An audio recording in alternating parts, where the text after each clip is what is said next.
And I think what Moses is saying is very valid. Advocacy is not, I remember fighting with the Minister of Health that civil society must be at the National Health Policy Advisory Committee. We fought for like 4 years. Finally, we got onto the Health Policy Advisory Committee. Now we are many and we are speaking out. I think what Emma didn't tell you, government looks for him. He didn't. He was very polite about that. But because of the constituency that he's in, and also I think JMS is a good success story that we can learn from, because you have the two bureaus, the Protestant and the Catholic medical bureaus, coming together to do a business. And they have been extremely successful.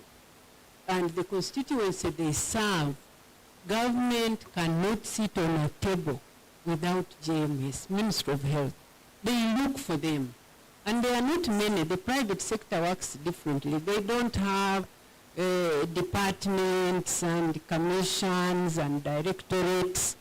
They are like two leaders and they are very busy, but government waits for them and looks for them because of what they bring to the table, like Emma has said. So the value added, and I said yesterday that advocacy is suffering within the manufacturing unit. We talk about it, but we are not doing anything about it.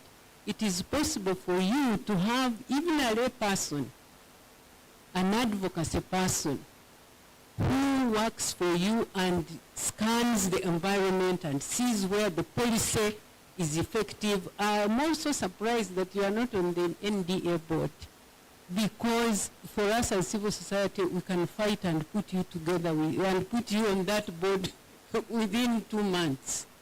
We can go to the minister, we can have a petition, we can go to parliament and say manufacturers must be. But we have to have a relationship with you. We have to be able to say that this is the value we get from you, but also you have to be interested. I think the other challenge going forward is going to be whether you can work together. Like I said, the JMS is a success story that we are all looking at.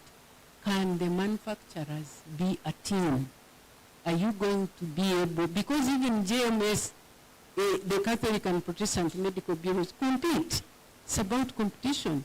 But are you able also to work together for a common objective and achieve the big picture that you think you want to achieve? I think we need to not speak only, let us see what is it that we can do, and especially on advocacy, and projecting yourselves up there and showing what you bring to the table and building a partnership and being in those influential spaces. I don't think that the Minister for Health, for instance, would not see you if you went together and wrote a letter and took to her and said, we need to be on the National Drug Authority.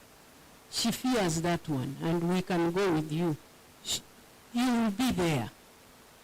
I think.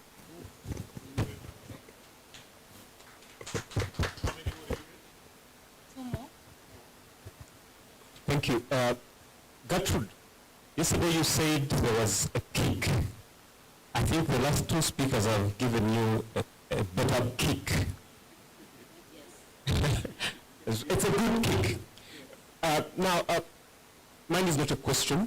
I just request the panelists in their parting shots to give us, from what has been said, they represent different constituencies. What is it that they will do so that we can expound that in the next session?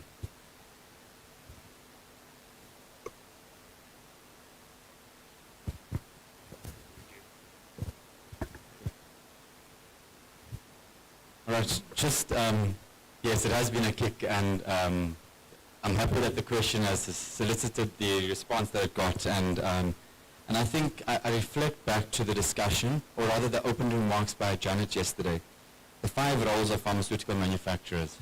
The one is advocacy and as well as regulation, capacity building. I'd like to add capability building there.